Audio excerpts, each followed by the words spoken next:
नमस्कार, आपका किताबों की दुनिया के चैनल पर स्वागत है। मैं आपको कलेक्टर साहिबा के पहले अध्याय को सुनाने जा रहा हूँ। यूपीएससी से इश्क। एक रोज दैनिक भास्कर के एडिटोरियल पेज पर मेरा लेख छपा था। ज्ञान की महाशक्ति बनना है तो शिक्षा में सुधार लाएं। दिन था 17 अक्टूबर 2017। भारत का सबसे बड़ा त्यौहार दीपावली। दैनिक भास्कर में आर्टिकल में मेरी ईमेल आईडी दी हुई थी। उस रोज मेरे गांव से लेकर देश की राजधानी दिल्ली तक गुजरात में लेकर पंजाब तक बहुत से पाठकों के मेल आए हुए थे। उसमें से एक ईमेल पर ध्यान गया। मेल में लिखा था, I read your article in Dainik Bhaskar. It was great. You were rightly and mentioned the points regarding our education pattern and necessary initiatives which must be implemented as soon as possible. मैं उम्र के जिस पड़ाव पर था उस उम्र में किसी लड़की का मैसेज, वो भी अंग्रेजी में, और उस पर लड़की भी अपनी बिरादरी की, एक साथ इतने संयोगों ने मेरे दिल की धड़कनें तेज कर दी। हालांकि मैंने भावनाओं को नियंत्रित करते एक संक्षिप्त जवाब दिया, थैंक्स फॉर योर फीडबैक। एक मचलते हुए युवा की तरह मैं एक मैसेज में उनसे बहुत कुछ पूछ लेना चाहता था, लेकिन मैंने अपने दिल पर दिमाग को प्रभावी होने दिया। आपके सुझाव अच्छे हैं, लेकिन सरकारें शिक्षा के सुधार पर उतना ध्यान नहीं दे रही है। एंजल ने मुझे यूपीएससी अभ्यर्थी जैसी गंभीरता के लिए हुए सवाल के अंदाज में फिर मेल किया। 1986 के बाद से नई शिक्षा नीति तक नहीं आई है। अब तक शिक्षा और स्वास्थ्य राम भरोसे ही है। मैंने मेल का जवाब दिया और दोपहर का खाना खाने रूम से 100 मीटर दूर साई रेस्टोरेंट चला गया। हाँ, यह बात तो है, दिल्ली में रहकर आप किस चीज़ की तैयारी कर रहे हैं? एंजल ने उत्सुकतावश मेल किया। मैं यूपीएससी की तैयारी कर रहा हूँ। और आप?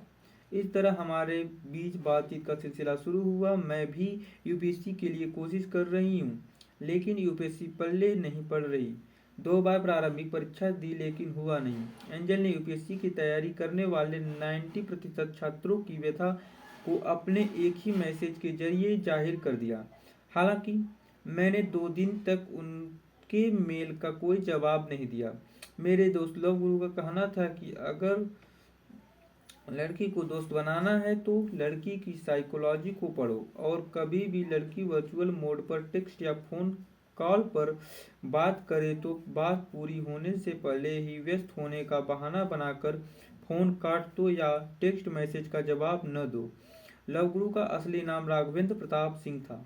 राघवेंद्र को हम लवगुरु इसलिए कहते थे क्योंकि मुखर्जी नगर और ओल्ड राजेंद्र नगर में तैयारी करने व आने वाले नए नवेले नौजवानों को लव एडवांस देने में उसका कोई सानी नहीं था। जब भी कोई कोचिंग या कोचिंग के बाहर किसी यूपीएससी की तैयारी करने वाले लड़के को किसी लड़की से फ्रेंडशिप करनी होती तो वे लवगुरु की तरफ रुख करता। लवगुरु शानदार और नायाब नुस्खे बताता। लड़के इसकी आजमाइश अपनी होने वाली माशुका के लिए करते हैं और कई सारे कामयाब भी हो जाते हैं। लवगुरु की खुद की लगभग आधा दर्जन गर्लफ्रेंड, 1 दर्जन के आसपास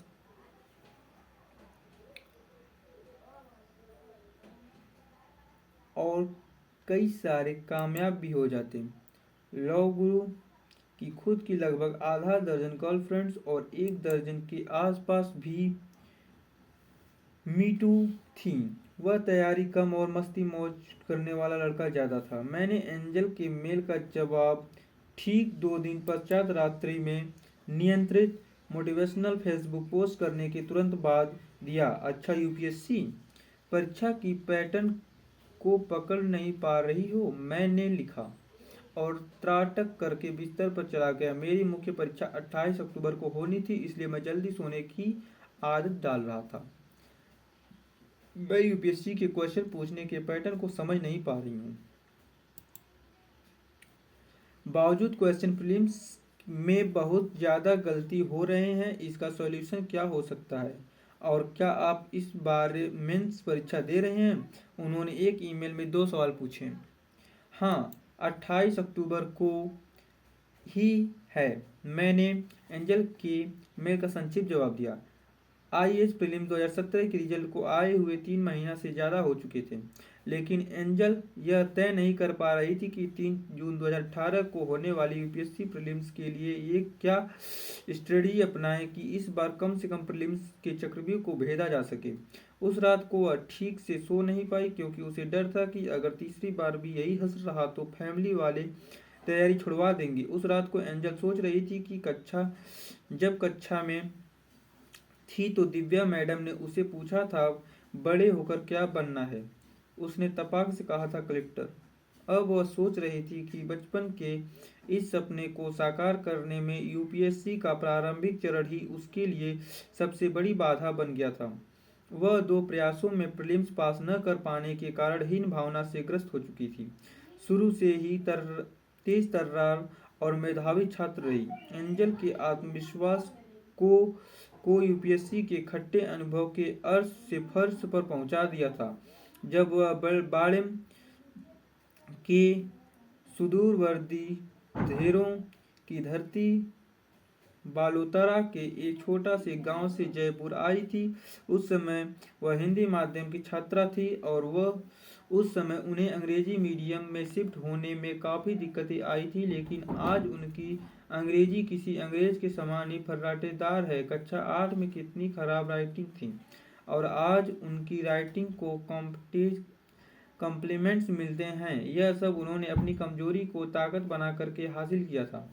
उन्होंने मन ही मन सोचा कि हर रोज कमजोरी की ताकत बनाया जा सकता है, और संकल्प किया कि वह प्रारंभिक शिक्षा की परीक्षा इस चक्रव्यूह को तोड़कर रहेगी। मेरा 2 बार से आईएएस प्रीलिम्स क्लियर नहीं हो रहा था, क्या आप मुझे गाइड करेंगे? उन्होंने सुबह सुबह ही मुझे मेल किया। क्यों नहीं, मुझसे जितना हो पाएगा, लेकिन मेरी मुख्य परीक्षा के बाद इस तरह हमारे बारे बीच में चैटिंग का सिलसिला शुरू हो गया। वह वक्त था जब देश में जीएसटी को लेकर चर्चाएं जोरों पर थीं, और मेरी यूपीएससी की तैयारी भी 28 अक्टूबर से मेंस के एग्ज़ाम शुरू होने वाले थे। इसलिए मैं 2 दिन पहले ही मेरे मामा जी के वहाँ जयपुर चला गया। पहले दिन निबंध पर चर्चा था। सारे बच्चे जीएसटी तथा नोटबंदी को लेकर कोई एक निबंध पूछे जाने को लेकर अस्वस्थ थे, लेकिन यूपीएससी ने फिर साबित किया कि उसका सवाल पूछने का ट्रेड यह है कि कोई ट्रेड नहीं है। एक के बाद एक पेपर अच्छे हुए या खराब, लेकिन हो गए। मुख्य परीक्षा संपन्न हो चुकी थी। मैंने राहत की सांस ली, इसलिए नहीं कि पेपर बहुत अच्छे गए थे, इसलिए क्योंकि कंक्रीट के शहर की जीवन शैली से मुक्त होकर सप्ताह 10 दिन के लिए अपने गांव में सुकून भरे दिन बिताने को मिलने वाले थे। ऑप्शनल पेपर आखिरी दिन था। उसी दिन मैं जैसलमेर इंटरसिटी से जोधपुर निकल गया। पेपर कैसे गए? एंजल ने मेल किया। लग तो रहा है ठीक हुए हैं, देखते हैं क्या होता है, मैंने जवाब दिया। यूपीएससी जैसी प्रतियोगी परीक्षा में अधिकतर बच्चों का पेपर तो ठीक जाता है, रिजल्ट अक्सर ठीक नहीं आता। प्रतियोगी परीक्षा और कॉलेज की परीक्षा में बस यह फर्क होता है कि कॉलेज को पेपर खराब हो जाए तो दोस्त से सुपर बकवास कहने में संकोच नहीं करते, लेकिन यहाँ जब सब उम्मीद भारी नज़रों से देखते हैं, इसलिए यूपीएससी के पेपर देने वाले हर अभ्यर्थी के बाद में ठीक कहना एक सामाजिक मजबूरी बन जाती है। ओके, प्री परीक्षा में 2 बार फेल हो चुकी हूँ। क्या रणनीति अपनाऊं कि 3 जून 2018 की परीक्षा आसानी से पास कर जाऊं? परिवार वालों और सगे संबंधियों ने सवाल पूछ कर कान पका दिए कि प्री क्यों नहीं हो रहा है। यह सवाल मेरे दिल में कांटे चुभो देता है। एंजल ने अपनी व्यथा मुझे सुनाई। सबसे पहले सिविल सेवा परीक्षा व कॉलेज लेवल की परीक्षा में अंतर समझने की ज़रूरत है, मैंने कहा। क्या हम फ़ोन कॉल पर बात कर सकते हैं? अगर आपको कोई प्रॉब्लम न हो तो एंजल का मैसेज अगले ही क्षण दिखाई पड़ा। कॉन्टैक्ट नंबर की अदला बदली के बाद उनका कॉल आया। हाँ हेलो कहने के बाद मैंने कहा कि सिविल सेवा परीक्षा में 5 लाख बच्चे प्री परीक्षा में बैठते हैं और पास होने हैं लगभग 12,000, यानी केवल 2%। इनमें से 70% बच्चे ही प्री पास किए होते हैं। जो आंकड़े दिखते हैं वह असल में उतने होते नहीं हैं। तो यह कॉलेज परीक्षा से बिल्कुल अलग तरीके की प्रतियोगी परीक्षा है। मैंने मुखर्जी नगर के बाबा टाइम्स लोगों के अंदाज में कहा। अच्छा यह बात है, उन्होंने कहा। यूपीएससी की तैयारी का फर्स्ट रूल यही जान लीजिए कि किताबों को ज्ञान के लिए नहीं एग्जाम के लिए पढ़ना है। आपको पता होना चाहिए कि किस टॉपिक को स्किप करना है और किस को ज़्यादा टाइम देना है। अदरवाइज एग्जाम तो नहीं निकलेगा पर मुखर्जी नगर और राजेंद्र नगर के ज्ञानी बाबाओं में नाम जरूर शुमार हो जाएगा। मैंने यूपीएससी की तैयारी का फर्स्ट गोल्डन रूल बताते हुए कहा, यह ध्यान रखो कि